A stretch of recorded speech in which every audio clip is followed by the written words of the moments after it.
These are frighteningly true childhood stories about being left home alone. Each one almost turned into something much worse. Before we begin, a quick warning. These stories include threats with a knife, an intruder inside the house, and scenes that might be triggering for anyone sensitive to home invasion or violence. Proceed with care. The first one starts when I was 12. My brother Zach was supposed to be home with me that night, and for the first hour, everything felt exactly as it should. The soft blue light from the TV, the smell of microwave popcorn, the way the house hummed with the refrigerator's steady click. I had a scary movie on, more because I wanted the adrenaline than because I enjoyed being scared. There's a particular kind of comfort in manufactured fear, something you can switch off, until you can't. Zach had been 18 and restless. He promised he'd stay, promised he wouldn't take his car out. He sat on the couch, scrolling through his phone. I fell into the kind of attention that small kids get for being alone with an older sibling, protected, but with a tiny edge of independence. Around midnight, I dozed off for a few minutes with the TV glow in my face. When I woke, the room felt colder. The couch was empty. I figured Zach had gone to the bathroom. Then I heard the bedroom door, my bedroom, fumble with a click that sounded wrong, like the knob was turned by someone not sure which way. My stomach dropped. I froze, trying to tell myself the house makes noises, pipe shift, orders of logic that make sense in daylight. But then the doorknob turned again, and the door eased open. It's one thing to hear a noise. It's another to sense movement in the room where you are supposed to be alone. The metal of the doorknob scraped. Feet crossed the carpet, slow, careful, like someone trying not to wake the walls. The shadow fell across the light from the hallway. I slid beneath the bed. There's a blackness under there that's not just absence of light. It's a small, gravitational pit where sound comes muffled. I could hear my own breathing, shallow, and then I heard the soft rustle of denim and the sharper sound of fingers, someone touching the dresser, rifling through drawers, the metallic note of something small being moved. Time dilates in those moments. 1 minute stretches into long hours. I listen to every small sound as if decoding a language. The whisper of someone's sleeve, a soft curse, not loud enough to be understood. The dull weight of footsteps retreating toward the door. Then a sequence of other sounds, stomachs of drawers being opened. The clack of what I later learned were electronics being unplugged. I thought of yelling. I thought of calling Zach. There wasn't a phone with me. My younger self didn't have a phone in the bedroom, and the house landline felt like an absurd relic. I thought of the family dog, but he was nowhere near, curled in the living room. The intruder circled the room, paused under the bed as if guessing, then moved on. My hands were cramped, nails digging into raw carpet. I remember the metallic smell that always seems to accompany fear. It's not blood, just the clench of your mouth and the taste of iron on your tongue. After what felt like an eternity, the footsteps left my room. The house reopened into ordinary noises, the refrigerator, a distant car, and I lay motionless until the first weak light of dawn threaded through the curtains. It was a long while before I let myself breathe normally. Zach called sometime after dawn, his voice sheepish, then stiff when he learned what had happened. He told me he'd left to pick up something and meant to be back, that he'd heard a noise and gone outside. The police came later that morning. They asked questions, wrote things down, took fingerprints from surfaces that might have been touched. Electronics were missing. Phones, a small handheld console. The inventory was clinical, but inconclusive. Someone had been in the house while we slept, someone who had taken only some things and left the rest. My parents came home early, faces rearranged into a kind of careful anger, the protective false calm people adopt when they have to make a child feel safe again. Zach was punished, as older siblings often are, not because punishment would change what happened, but because parents need an outlet for the fear. For me, the lesson wasn't about which lock to use. It was a different kind of lesson. The thinness of the bubble you live in when you believe home equals safety. That layer can be peeled away in a single midnight minute. If you like true scary stories like this, hit subscribe. There are more where this came from. When I was very small, preschool small, The second story happened in a way that still sits like a bruise in my memory. I was left at home with my grandparents for a short time while my mom ran errands. Grandparents' houses have certain sounds: the tick of a mantel clock, the kettle's soft whistle, the shuffle of slippers. There was a neighbor named David who lived nearby and who had been around our house a lot. He always smiled a certain way when adults were watching. With the safety net of adult eyes around me, David came by unexpectedly, and because adults acknowledged him, I did what I was taught. I opened the door. He smelled like cheap aftershave and spilled beer. That smell still drops at the base of my throat when I recall it. Familiar, then wrong. He coaxed me into letting him in, the way people who feel entitled to small favors coax a child to trust them. He moved from being chatty to being insistent. I was small and compliant. I remember being guided into the kitchen, the linoleum cool under my feet, the light buzzing overhead. Then his tone shifted. He pulled something from his jacket that glinted cold in the kitchen light. A knife. It was a thin, ordinary kitchen blade, but its appearance redefined the room. He told me, with a quiet that didn't match his smell, to do things I couldn't fully understand.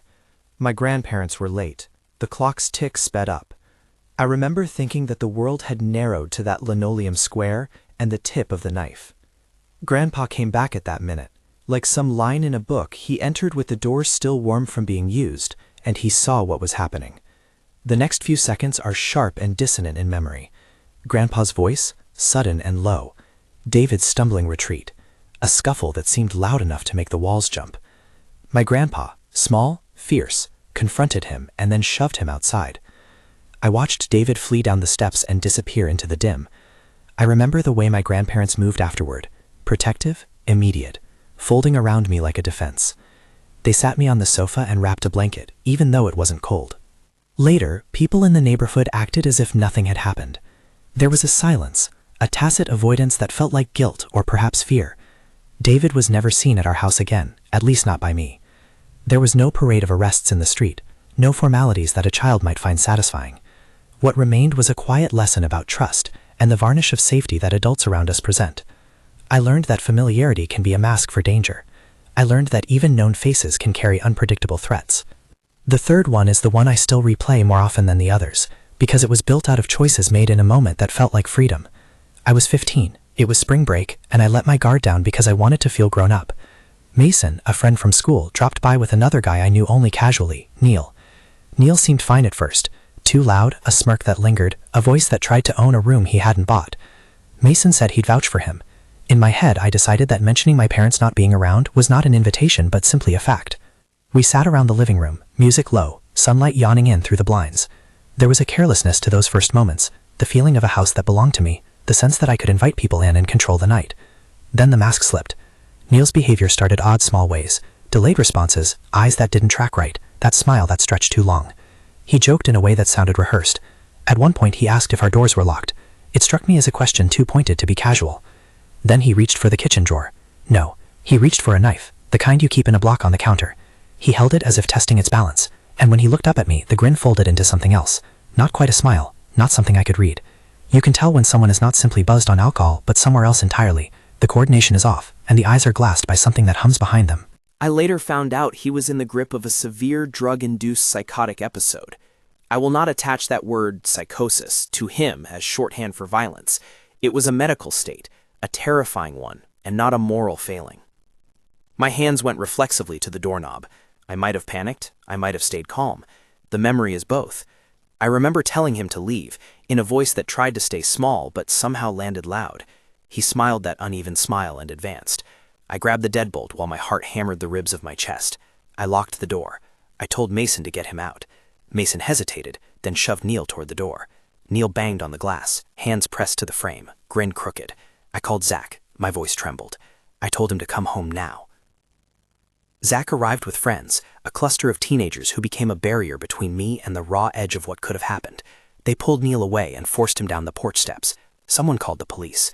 Later it came out, quietly, through people who had heard rumors, that Neil had been high on something that sent him into a dissociative and disturbing place. It was described to me as drug-induced psychosis, a terrifying combination of vigilance gone wrong and distorted perception. It explained the behavior but didn't absolve my terror. It clarified how close we had come. This one left scars that weren't visible. Parents were angry at me for letting a stranger in. I felt the sting of that blame. I also felt something like survivor's shame. Why did I open the door? Why did I underestimate the risk? It taught me something sharper than fear itself. Pay attention to your unease. When the hairs on the back of your neck stand up, it's not cowardice, it's information. And sometimes the first act of self-preservation is to listen to that small, anxious voice and act on it. The fourth story goes back further, when I was 10. I was in the driveway playing basketball while my mom ran a quick errand. The house was supposed to be a safe cylinder. My sister was supposed to be upstairs. For a child, routine is a scaffold. I bounced the ball, the sound familiar and dull in my hands. Then someone called my name, soft and strange, from upstairs. It wasn't Mom. It wasn't my sister. The voice was not a voice I recognized, and yet it knew my name. I froze, the ball thudding and stopping mid-bounce as if time pressed a palm on its head. There was a shadow at my sister's upstairs window. It looked like someone had stopped to peer out, tall against the blinds. I walked to the side door with the kind of automatic steps kids take when adults aren't around, hesitant, dutiful. I ran inside and called Mom. She told me to come home immediately and hung up. Later that afternoon, police officers walked through the house and checked rooms, their shoes whispering across carpet. They looked for signs, scuff marks, mud, anything that would explain a shadow at a window. They found nothing. That night, I went to bed with lights on, and every creak taking on the weight of meaning. The house whispered all night. I slept fitfully, a thin film of exhaustion over my panic. And then, sometime deep, dark, something moved in my room.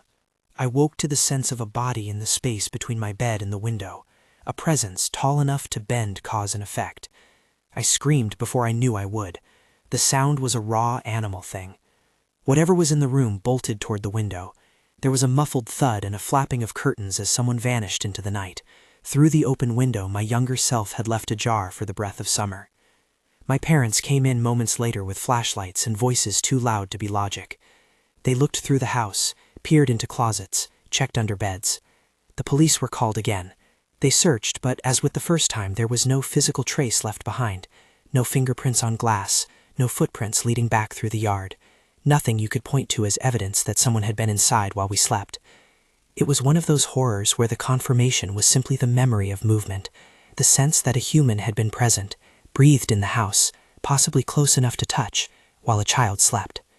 That knowledge nests in the bones. There's a different kind of terror in realizing you can be asleep and not be alone, in understanding that a thin screen of curtains and latches and fabricated security measures are more promise than guarantee. After that night, my parents locked every window. They installed extra bolts. They changed their routine. We learned to check, to call, to announce when we left and returned. But the fear that lodged there didn't leave with the new locks. It sits in the habits of checking doors twice, in the way I linger at windows now, scanning blinds for shadows. All of these stories share the same spine, being left home alone, and the sudden, acute recognition that being alone does not mean being safe. The thin boundary between the inside of a house and everything outside it is made up of things we take for granted. People who are supposed to protect us, locks that feel solid, really small decisions that open doors, both literally and figuratively. When I think back, there are small images that keep returning. The hush under my bed, the blue flicker of a TV on a late night, a chef's knife glinting under kitchen light, a face at an upstairs window. There are also the small acts that changed outcomes. My decision to hide instead of shout, my grandpa's timely arrival, Zach's late return, the moment I locked the door when I could have done nothing. Those minutes of quick thinking, or of fortunate timing, were what separated these nights from something irreversible. Maybe the most lasting effect isn't the fear itself, but the way it reshaped my sense of personal agency. As a child, you assume adults will intervene, that proximity to caregivers equals protection. When that proves unreliable, you learn to carry responsibility you shouldn't have had to hold. You learn to watch thresholds, to note the oddness in people's eyes, to feel the weight of a locked bolt as a small measure of safety. Those are adult lessons forced into a young life out of necessity. I also remember the social fallout that followed each incident. People offer explanations to soothe themselves, a one-off, a misstep, an odd coincidence. But there's often a quieter consequence. The way neighbors stop coming by, the way conversations get clipped, the way families rearrange house rules and then pretend they aren't forever altered. Parents start with a flurry of protection and then settle into an anxious background rhythm, asking who's with you, where you're going. For a kid, those questions are sharp little probes that leave you feeling observed. If there's a piece of practical wisdom that came out of all this, not a checklist, but a human truth, it's this: pay attention to how your body reacts. That prickling at the back of your neck is not a flaw, it's an early warning system. If something about a person's behavior, a sound in a house, or a twist in a situation feels wrong, that feeling deserves respect. And if you're responsible for someone younger, take their reports seriously. The quiet ones, the ones that don't make sense at first, often carry the most important information. I'm not telling these stories to terrify you for the sake of it. I'm telling them because there is a lesson in the way ordinary nights can tilt into danger, and because these experiences rewired me in ways that I still live with. Each of those moments put me at a hinge. One move left me alone and vulnerable. A different move could have closed a door permanently. The difference between what happened and something irreversible was sometimes nothing more than timing. A shove, a shout, a lock turned in the dark. If any of these stories resonated with you, if you have something similar you've carried for years, leave it in the comments. Share what you learned or how you recovered. These are exactly the kinds of stories that remind us how fragile the sense of safety can be, and how important it is to listen to one another. And if you want more true, unsettling stories like these, consider subscribing so you don't miss the next one. Finally, I want to say this for anyone listening who is young now and sometimes left alone. Trust the small alarms in your body. Tell someone when a situation makes you uneasy, and remember that your instinct can be a lifeline. I still check the locks at night, but I try not to let fear take my life. Instead, I let it teach me to be cautious, to speak up, and to make small choices that protect the people who will one day be left alone.